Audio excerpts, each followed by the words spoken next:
Hello বন্ধুগণ, সবাই কেমন আছেন? তো আজকে আমার দুই বন্ধুকে বিদায় দিতে আসলাম আমরা কয়েকজন মিলে। আসলে আমরা একই সাথেই কাজ করতাম, তো তারা এখন দেশে ছুটিতে যাচ্ছে। তাদের জন্য আমার পক্ষ থেকে মন ভরা দোয়া রইল। আপনারাও তাদের জন্য দোয়া করবেন যাতে তারা সহি সালামতে দেশে ফিরতে পারেন।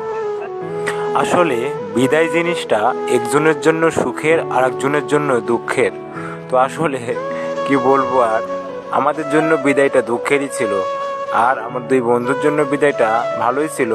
এর মধ্যে তাদের মনটাও খারাপ ছিল। এই জন্যই খারাপ যে আমাদের আসলে এখন 2 থেকে 3 মাস আর দেখা হবে না, কথা হবে হয়তো ফোনে, ফেস টু ফেস হয়তো কথা হবে না। তো তারা এখন 2 থেকে 3 মাস পর হয়তো আবার চলে আসবে, আল্লাহ যদি সহি সালামতে তাদেরকে নিয়ে আসেন। তো এভাবে এখন তারা রওনা দিবে মক্কা আসকান শহর থেকে। এটা হলো মক্কা আসকান শহর যেখানে আমরা থাকি। এখান থেকে এখন তারা জেদ্দা এয়ারপোর্টে যাবে। তো আমরা একটা ট্যাক্সি ভাড়া করে দিলাম।